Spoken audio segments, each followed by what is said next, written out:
From Central Indiana's #1 news source, this is Fox 59 Tonight. Hey, we're back here on Fox 59 Tonight. I'm Cameron Riddle. We are here with Greg Meriweather as we continue our conversation that we started the other night about social impact. One, that is a program a seminar that he'll be putting together. Really, the goal is to hold organizations who are receiving money and grants, hold them accountable to do something greater than just really put a Band-Aid on the situation. Is that a fair assessment? That's a fair assessment. In that conversation, we got into, my point is, not everybody is trying to solve the world's problems. There are people who feel like, I wasn't put here to solve poverty. That's not what I do. Yeah. And I respect that. I respect that. But really, it just kind of puts us into the deeper conversation is poverty. And you were getting into, there are people who are okay with living in poverty. Yeah, there are. And honestly, I think that it's again, when we get into the thing of saying, the dual effect of it, it's hard when you get up every single day. And then, for people who push themselves to the limit and with their efforts and energy, I'm going to tell you, this is just me being me. When you look at the taxes that you pay as a person who gets up and works their tail off, and you say, man, I cover a whole lot of stuff for a lot of people who ain't getting up and going to work like me, that does kind of sting sometimes. Because nobody is looking at that as my give back. You know what I mean? Because some people could. Like we just saying, some people are cool living in poverty, right? Okay. What about the people who actually get up every single day and say, I have to pay for that? Then it's like, so I think that there's two ends of the spectrum. You got two different spectrums. The people who are like, you need to get up and do something because I got to pay for it. Being poor ain't free. What do you want those people to get? Who? Which people? The people who are working. Man, listen. And supporting people who I wish you would cut my taxes. I mean, I'm real. I wish I could look up some days and be like, man, cut that out. Because, man, I just looked at my taxes and I was like, man, I'm paying, my taxes is like a salary. So at the end of the day, I'm like, yeah, we need to fix something over here. Or everybody need to get up and get to work. All those who are able. I'm on that. If you can get up and work, you need to get up and work. I'm with that 100%. So refresh people if they didn't catch the last episode. What is social impact?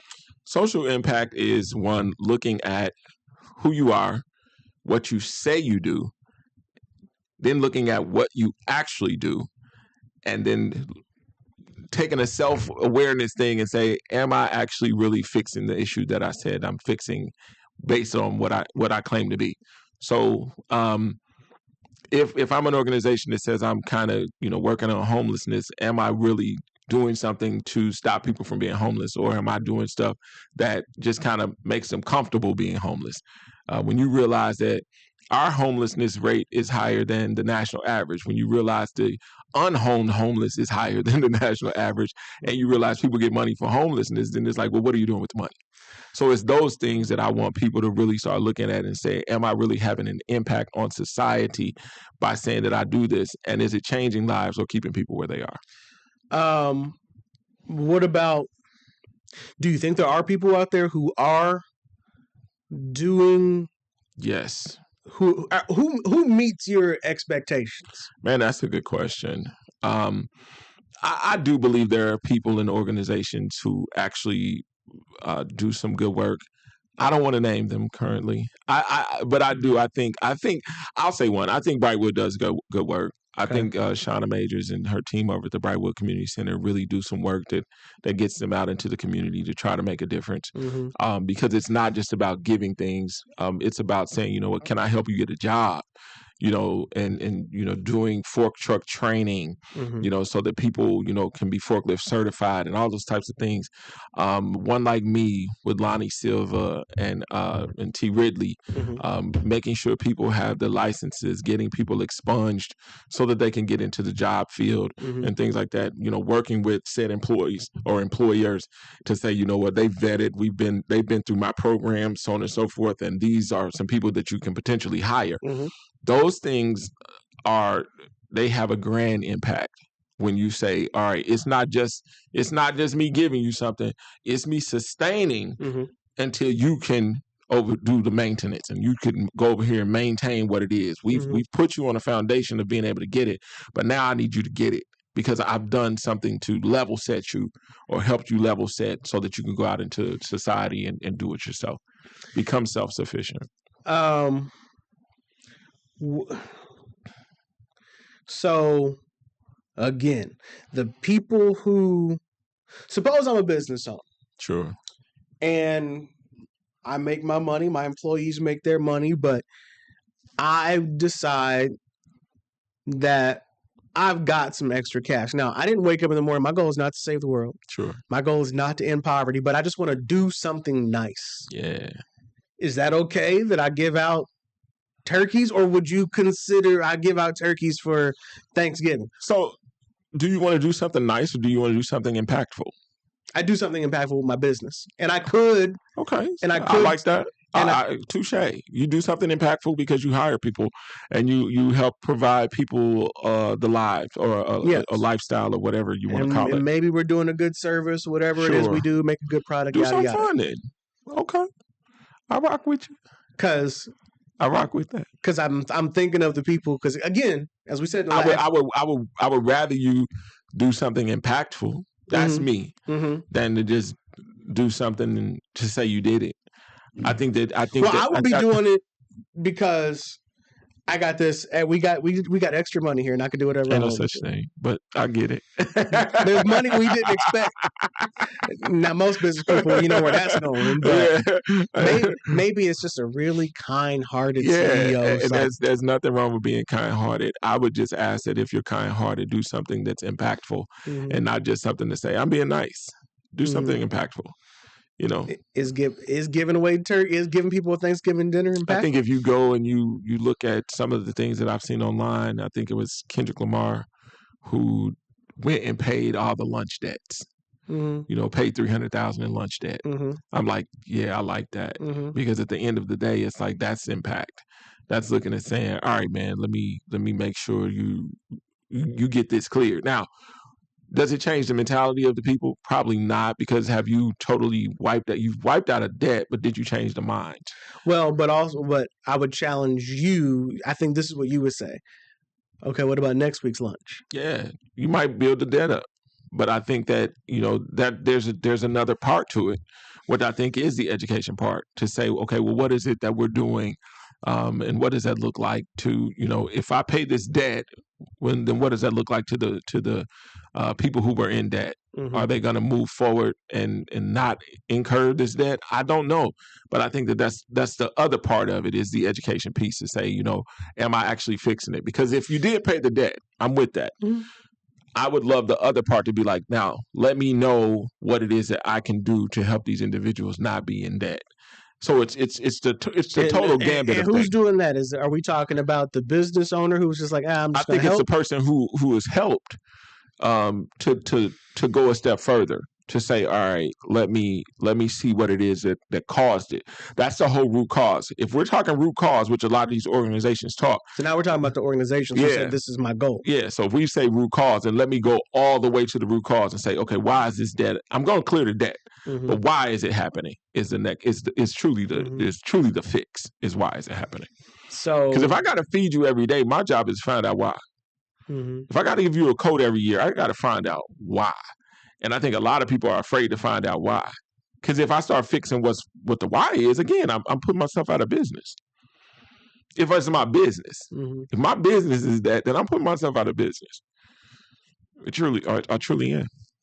So as we narrow this down, we're talking about people who say that this is their mission, not just people who are just giving just to give. Yeah, correct. Okay. Correct. I mean, but we live in a society right now. This is real. This is crazy, but this is true. Mm-hmm. I know it's true. It hasn't happened, but I know it's true. Mm-hmm. If I went out right now and I said, man, say Greg Meriweather is worth a whole lot of money. Mm-hmm. And I say, you know what I'm going to do? I'm going to buy as many tickets to see Beyonce as possible. Okay. For poor people. Okay. They're going to say, Meriweather gives back. Mm-hmm. Meriweather's the truth. Mm-hmm. He's the real deal. I ain't help nobody with Beyonce. Yeah. On the truth. I only help Beyonce. Financially. Yeah, financially. Mm-hmm. Racism is economics. Okay. I ain't help nobody with Beyonce. You had a good time. Mm-hmm. You gonna remember seeing Beyonce. You sat in these $1,000 seats and you gonna go right back to the crib. Mm-hmm. And I'm gonna be able to write it off because I'm a rich person that says I gave this to charity. Mm-hmm. I did something real nice, like Brother Ken said. I did something fun. Mm-hmm.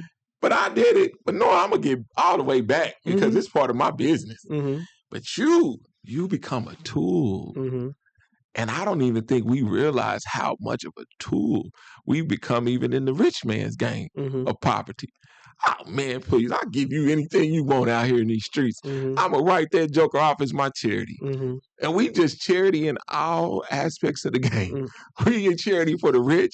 We charity for these societies. We charity for the government. We just a pawn in this game, and we don't realize it because ain't nobody telling us to be self-sufficient. But everybody's eating our poverty. Mm-hmm. Everybody's squeezing blood from the same turnip. Mm-hmm. And everybody's getting more money simply by keeping you in the same condition. Well, how do you get people to understand that then? You teach them. I said it. An educated society is tough when you start getting corruption. Who's going to do the teaching? Me. Okay. But you can't teach everybody. I can't. And that's the beautiful part. You don't. Right now, we're having class. And for those who are watching, right now, we're having class. Mm-hmm. And at some point, even if it's one person, I've done my job. Mm-hmm. Because I wanted to want someone to look and say, you know what, man, bro, it's on it. And I don't want to be charity. I don't want to be somebody that they threw me an event and then they wrote me off simply because I showed up. And they said, I had 20,000 people at this thing. Mm-hmm. And I lined the streets and I put services out there that nobody used. Mm-hmm. Okay? Mm-hmm. It's almost like when Deion Sanders bought a ranch in Texas and they said, if you put cattle on there, you can call your home a ranch because you can write it off. Mm-hmm. And all of a sudden we take it and we do shows and we do these things. Mm-hmm. And all of a sudden we put services around it that ain't nobody using. Mm-hmm. But we know the draw is something. Okay. All of a sudden I get to write that off Mm-hmm. because I said, I did this. Even though nothing changed. I did this. And all of a sudden everybody around me eat. But the people that I said I was helping. But if that person didn't get up in the morning to say that I was going to solve their problems, that person just decided I want everybody to have a good weekend. I get it. Listen, that's business. By the way, I think we fully know what we're talking about. But that's business. But that's the business of poverty. Okay. Let's keep it a buck. That's the business of poverty. I can sell you that all day. But boy, once I get so much money, I got to do something to keep my money, right? Mm-hmm. So therefore, I make that thing. I can make a flosham look like a steak. Mm-hmm. So at that point, that's what I do because it helps me sustain my millions. And we don't realize it. In all aspects of the game, we are the pawn. And at some point, until we get to into the place of being self-sufficient, we'll remain that. And everybody eats off that. And have a good time. But the person who would host that original party, that's not how they make their money. I see what you're saying. It's not. It's how they keep it. Correct. There we go. We talking the same language. Yeah. It's not how they make it. It's how they keep it. Right. So I can make you feel good.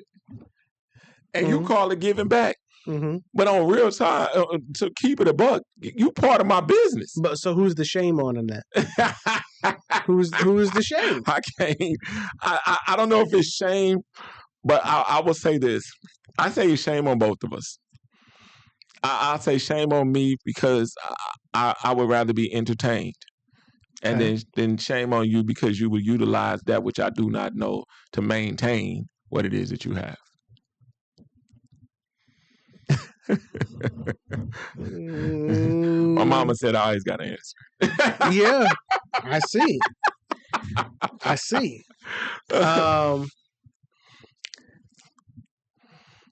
But oh, here we go. I might look at it and say,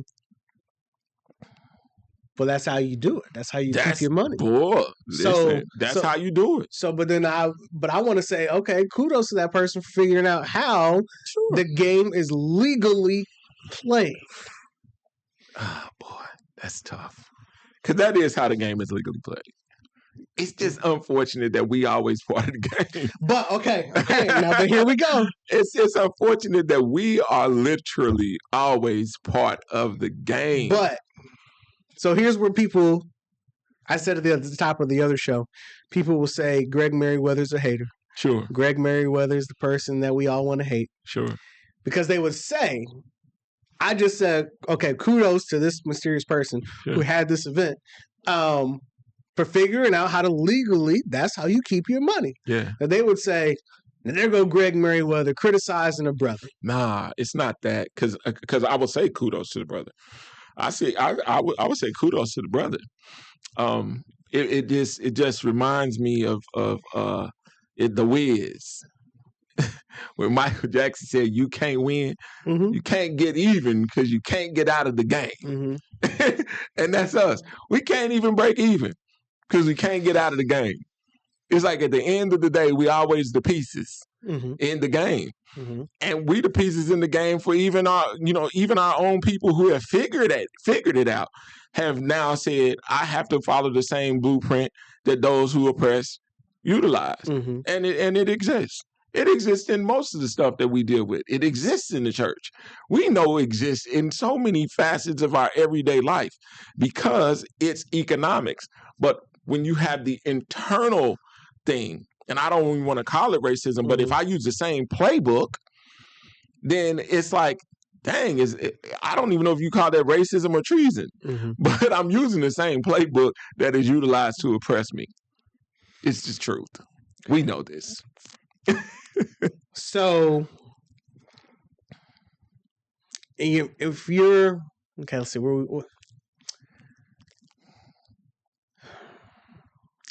again. So,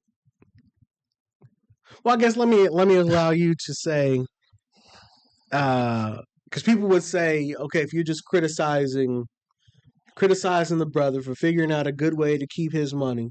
No, it's no critique. Okay, because I'm like this. Here's what I would say. I would say unifying Black people is humongous. Unifying Black people in peace is even greater. So kudos from that perspective. I think the dynamic that we should not hang our hat on is that's a get back. That's a get back. But what about because you mentioned the services, and I've heard other people talk about on my radio show. Somebody was like, "What about? Did they talk about the importance of voting and all these other things and what's happening?" And as you said, there's a lot going on right now that people should be outraged about, but they're not. Yeah. And they did talk about those things and whatnot there. A lot of things were there or they utilized. That's the question, and I would venture to say probably not. I'm not going to sit down in front of 50,000 Black people at a mental health table. I'm probably not going to do that in front I probably ain't going to do that in front of 5. It's taboo in our community to get mental health help. For sure. So you can have all the tables you want. The fact of the matter is, it's like, ain't nobody using that. Right. So when we look at that, it's like, okay, what's the reality? And the reality is you can line it up. We ain't there for that. Okay. I'm saying it in how we talk. We ain't there for that. And at some point, we got to be real enough with us to say, man, we ain't come for that anyway. And while I will absolutely agree, that's probably not the time that you want to sit but you could take a card, get some information. It's still connecting you to resources. You ever met us? I'm trying to give the BOD. You ever met us? Oh, please. Man, you crazy? Oh, you going to? Oh man, come on!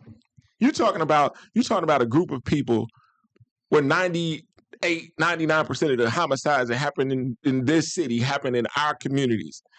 And if I'm walking out, and let's say I live in a district or a zip code where murder is high, those people should have been lined up just like it was a concert to go get mental health help. Because if you are experiencing death, and walk out thinking you're okay, know something's wrong. The minute I become immune to it, something is wrong. So therefore, those people should have been lined up. I wouldn't care where it was. But we realize that that's not what we do.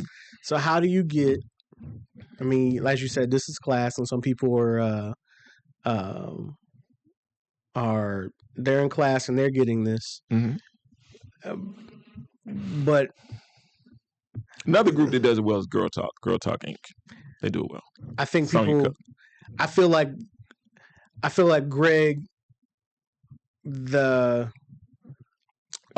group does it well, CLD. I feel like Greg, the critiquer, would say, yeah, but you're not hitting enough people. I wouldn't say that.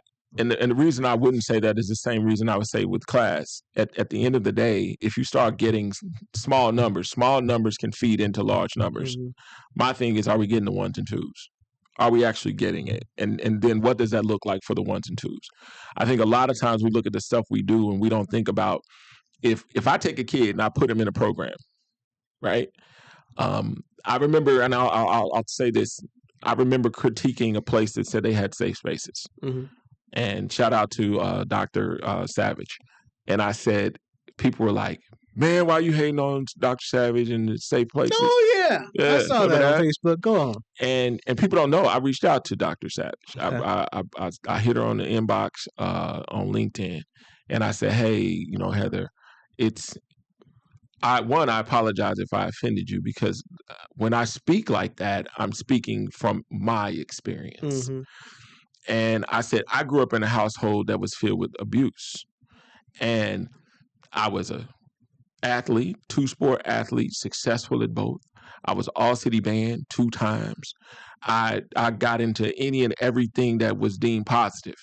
But when those events were over, those were my safe spaces. 99% of my world was abuse. And then when that was all said and done, I was able to bandage those things, and I found some level of success. But then when I hit the age of 25 and I didn't have those other things, it all hit me at one time. And I realized that I had never addressed it.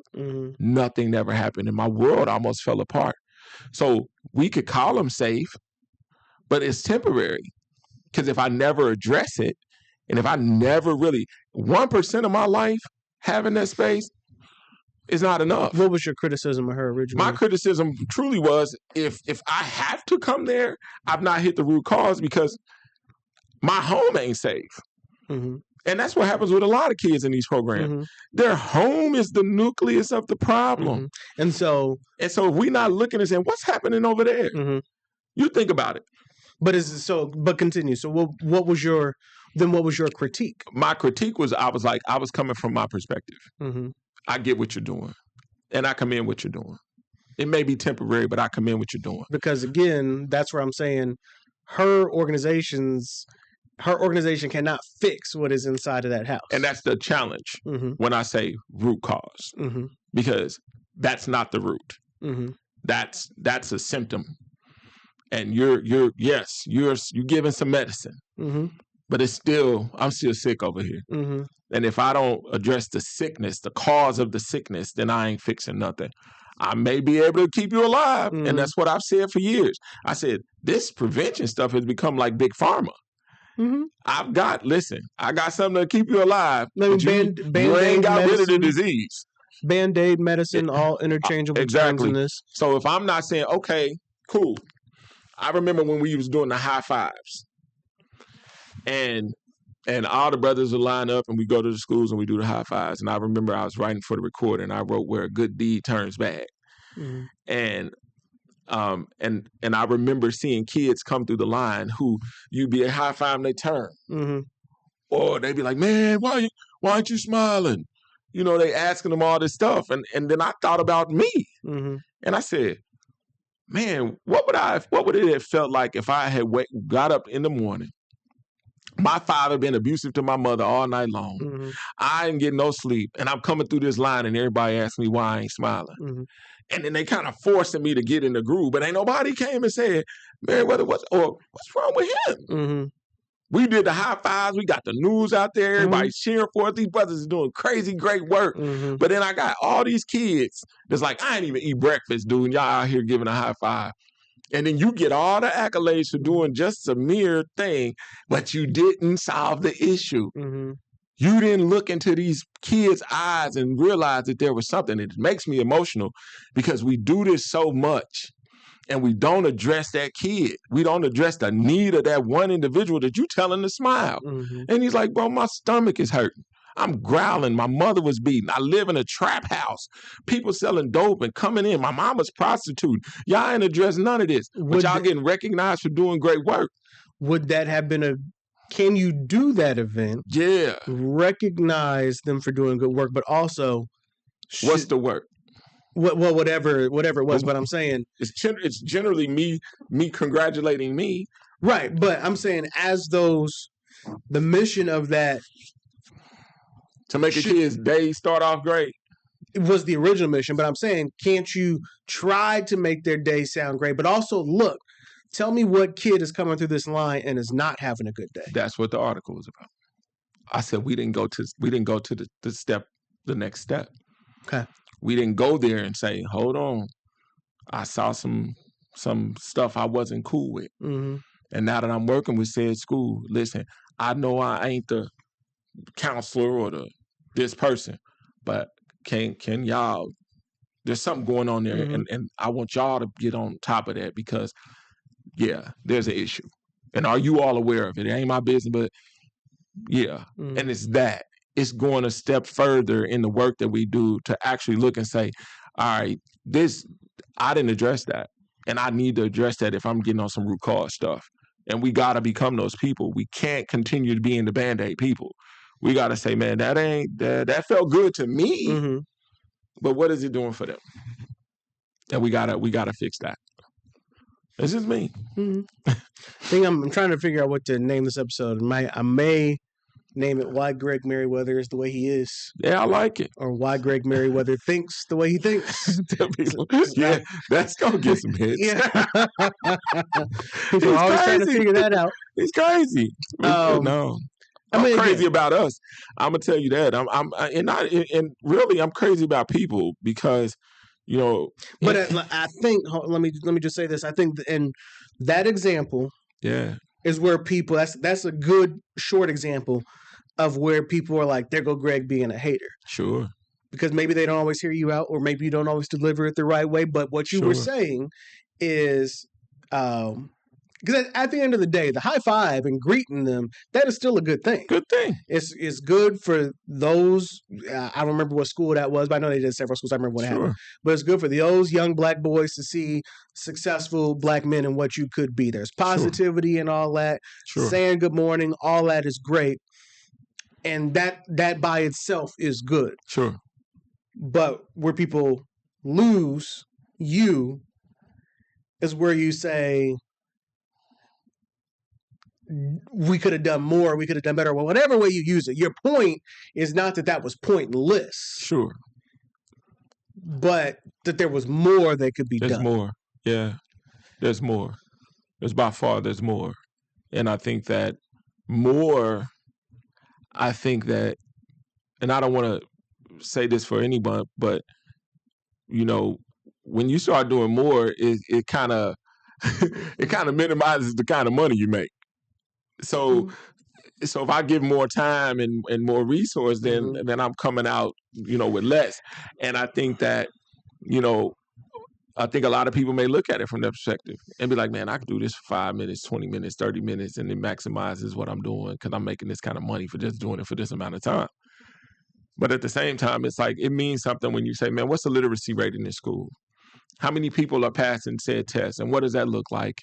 What is it that we can do as this organization? We don't want to just high five, but we want to make sure that when we high five for academic excellence. But we're looking at this from a different perspective. Let us be those men that come here and we adopt this to the degree where we're putting out grand scholars, where we're setting people up by saying, listen, we care enough that you should become us. If we are those successful people, we already know the high five ain't good enough.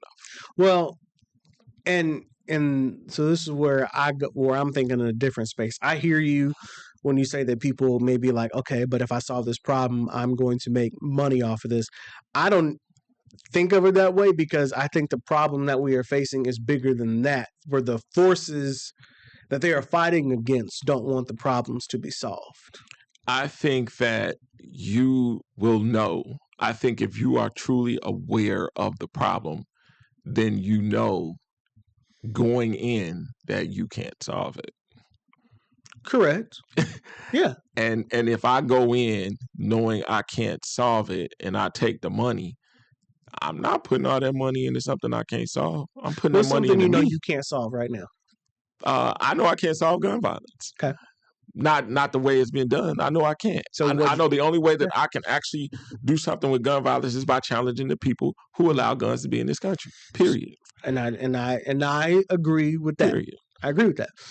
I can't. So since that is your belief, that means you would not start a gun violence prevention something because it's only a Band-Aid, it's only medicine. No, I would start it.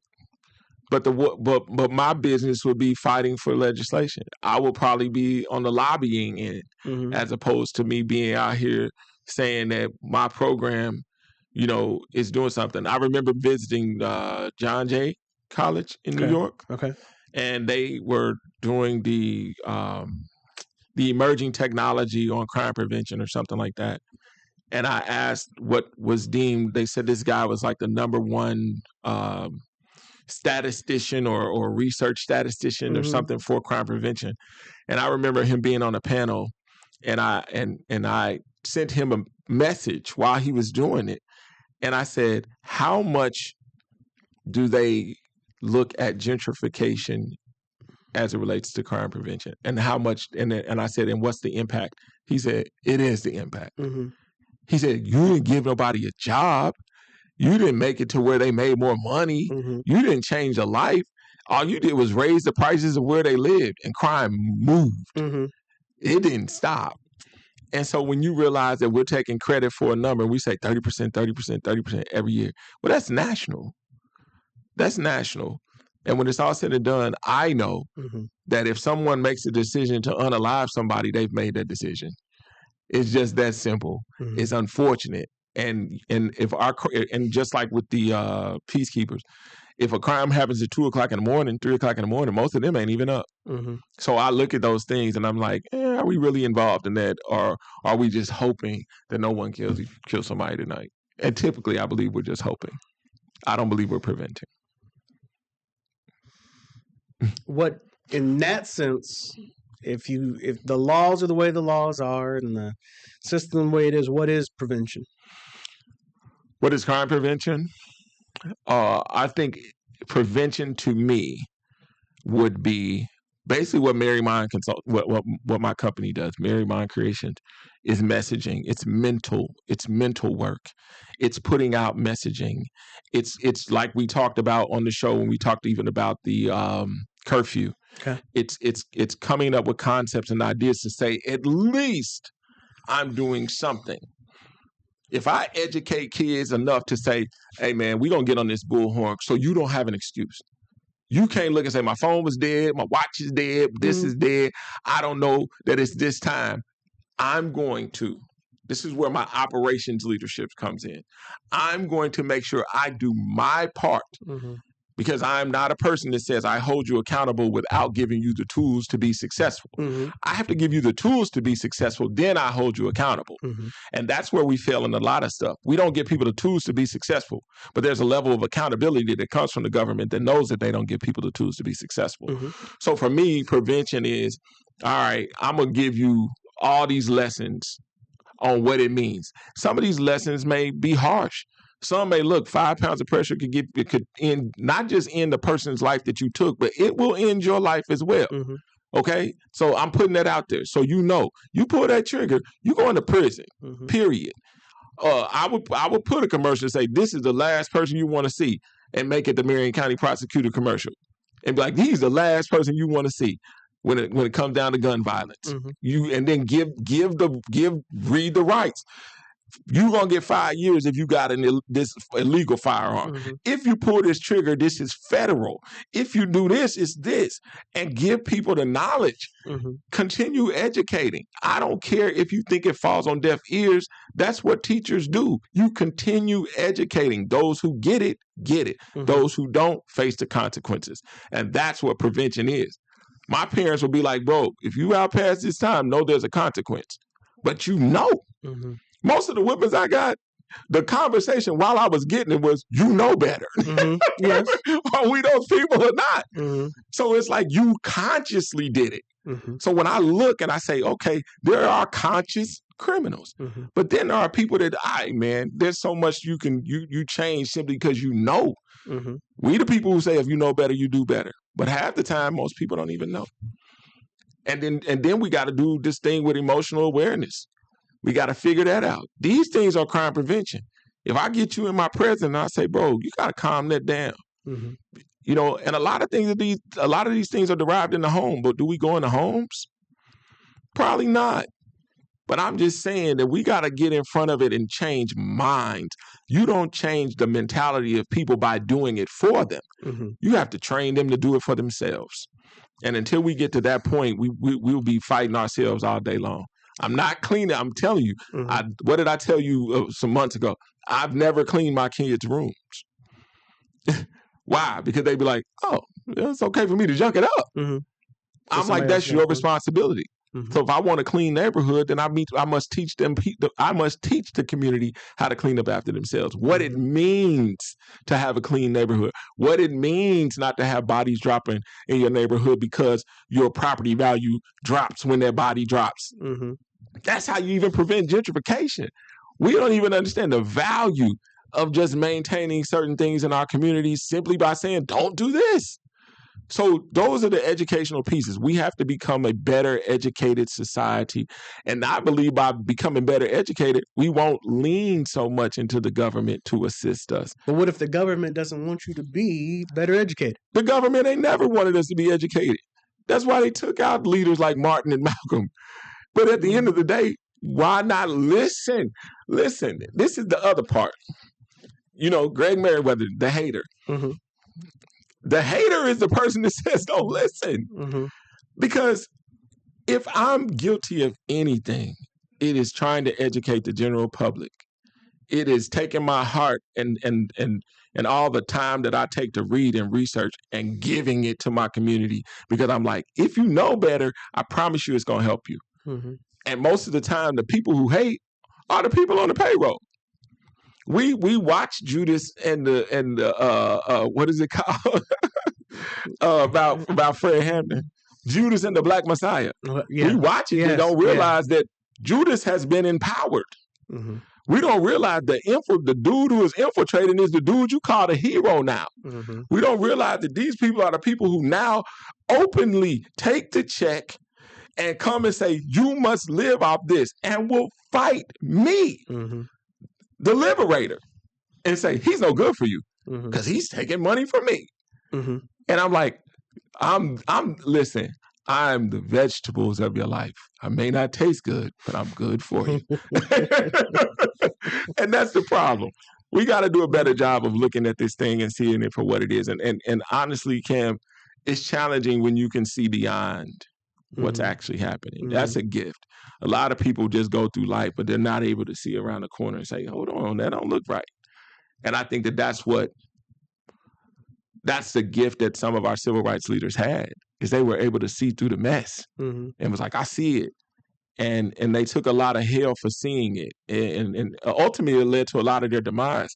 But I just think that we got to do a better job of analyzing what it is and then being honest enough to say the needle hasn't moved and then change it. Mm-hmm.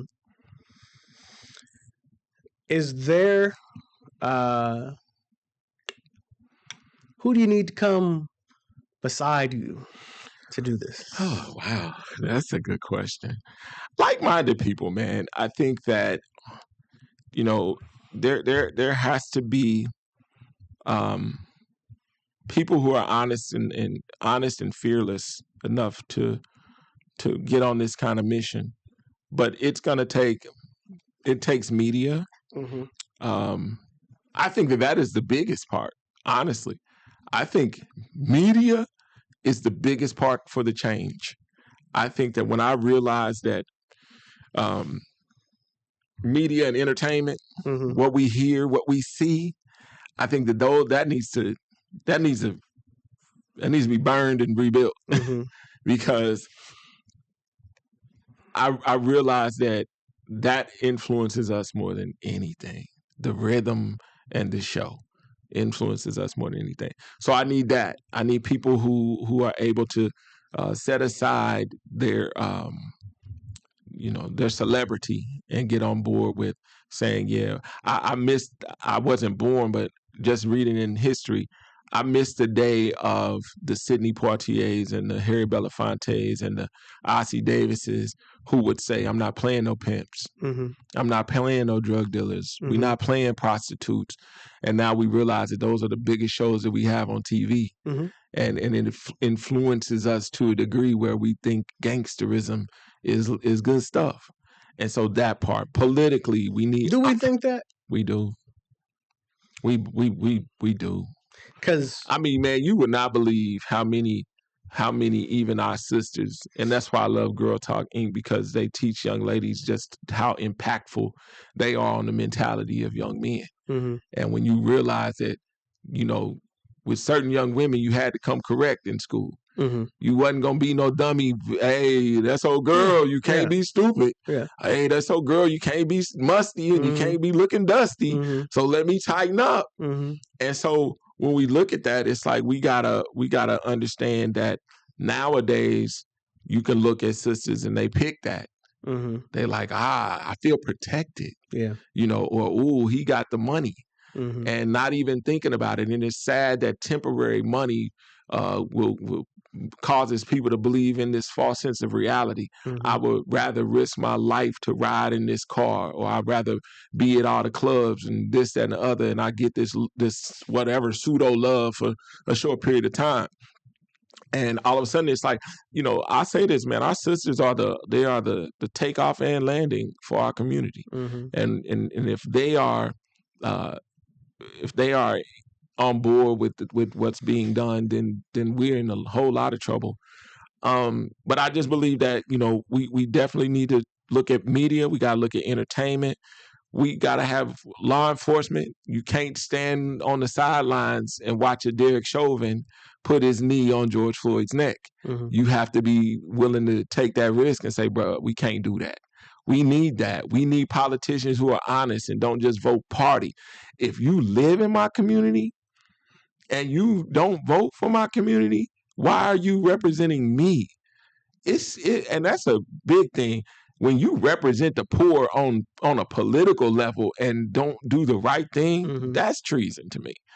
And so it's all those partnerships that we need. We need a lot of people to come to the table. And then honestly, the other thing is we need the church. And I'll say why. We need the church to give true, and this is just me saying, we need the church to give true gospel. And what does that look like, Gregory? That looks like getting out of bed with politicians. If I get up on Sunday and I said the power belongs to God, then the power belongs to God. Mm-hmm. I don't say the power belongs to Joe. I don't advertise outside of my political realm. My political realm is God. And if I get up every day and saying God controls it all, therefore our governance is him, then I ain't worried about no man. So should politicians not be in the church at all? Absolutely not. Okay, let me challenge you on this part. Sure. Because just like we talked about earlier with the mental health, Mm-hmm. people don't want to sit down at a mental health booth because Mm-hmm. the people in there, we were told what? Pray about it. Sure. So we listen to the church. Mm-hmm. Even though I think we could do a whole show about what's changed in the church. You can say prayer about it, but here's my challenge. No. I'm just saying. I'm saying you would want a politician in the church if you listen to the church. I would not want a politician in the church because I know the politician is operating on something differently. Because for me, I think that I would be pleased. This is just me. I would be more pleased with us knowing that, yes, there are laws, but knowing that, man, my governance comes from God. Okay. I operate that way. Mm-hmm. That's why I'm bold. So when I look and I'm like, I don't fear nobody. I have no need in fearing anyone. I speak because I believe that spirit in me says, do it. So when I look at the church and I realize that the church is no longer the system that alters government. They didn't have to get in bed with government. They altered government because they said, this is my faith. My faith pushes you at that point. But now they're so in bed with it, it's almost like the reversal. They get like, man, he gonna do this and he's gonna do this. And now it's like, well, what's the point of faith? Mm-hmm. If the book says that I put no faith in any man because he will fail me every time, then I don't put my faith in any man. I put my faith in the Most High. So I think that when I look at the church, I need honesty from the church. I need the church. If you got 30,000 members and they can't shake this city, then I already know that ain't true. Right, but I feel like the church should be the most radical. Listen, yes. Only in America is the church not real radical. Yes. The church should be the most radical people on the face of the earth. That's what I'm saying. We're not. In the way, in my mind, I want that politician to come to the church. Hear me out. I'm listening. I want you to come. And what the church, and I'm not asking you to tell me how to vote, but I want that face-to-face so that I want the people to understand that you have the power. This person is here for your vote. I'll roll with that. This person is absolutely here for your vote. I'll roll with that. But they're here now, and what I'm going to try to do something with a pastor coming up who's retiring. But when you invite them into the church, I'm cool with that. Okay.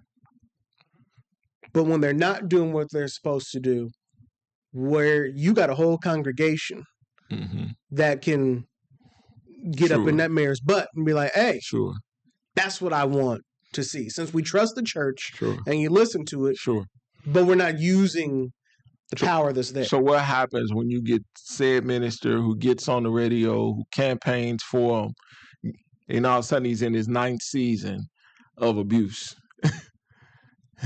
When he gets in his 9th season of abusing the community, the mayor. But you got certain pastors like, that's my guy. But we're not looking at the benefit he gets for saying that that's his guy, but not the benefit of us all. So when I look at that, I'm like, I need honesty. I need honest pastors. I need someone who says, we could hold them accountable. Yeah. What we roll with, though, is right here. Yeah, and I get you even on mental health. But I can't say I'm going to pray for you. I still have to educate you on why and what you're praying for. I have to educate you on God and God's ability to change your mindset by diving into him.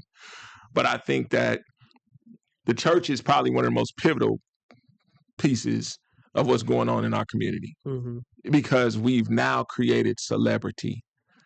We've now created a situation where the same thing, I believe that the same thing, people try to say, well, Christianity, the Bible teaches, the Bible is what causes us to be slaves. I totally disagree with that, especially if you've read it. It's the most liberating book I've ever read in my life. The problem is the manipulation. Do I think now the church has flipped it and utilized it how slave masters use it? Yes.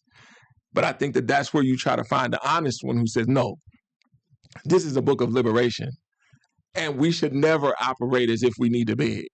We should never operate as if we need this person to open the floodgates for us. Because if I really get into the opposition of who we call the Most High or the man who walked earth that we call God, then we realize his fight was against the government and the church. But that's a whole different story.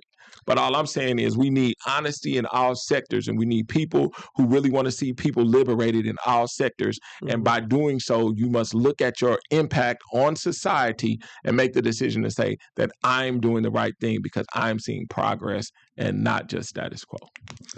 All right, social impact. We're out of time. When was this launch? Man, this is going to launch. What's this? The first video of the seminar should launch on next Monday. What's that date? Next Monday would be the 22nd. 20. There it is. Okay. Yeah. And this is on Facebook? It'll be on Facebook. Okay. It'll be everywhere, but we'll start with Facebook. All right, we'll start with you had the Greg Meriweather show at one point. Hey, man, I'm about to be doing something with a radio station in Florida. I'll be having a segment like how Tavis used to have with Tom Joyner. Oh, okay. So I'll be having that down in Tallahassee. So I'm moving and grooving, man. It's an exciting time because I used to want to be Tom Joyner. Did you? Mm-hmm. You still got it, brother. It's time. Thank you. We'll see. Just invite me and make sure I'm part of the team. So, All right. That's going to do it for this edition of Fox 59 tonight. We'll be watching for what Greg has to say. But, I think we'll title this Inside the Mind of Greg Meriweather. That ought to get some hits. I like it. It's people trying to figure you out. All right, that's going to do it for us. We'll be back at same time, same station at 8 o'clock on the Fox 59 Now Smart TV app. And with me Sunday mornings on the radio on 106.7 WTLC and Hot 100.9 for Open Lines. Until we talk again, have a great day.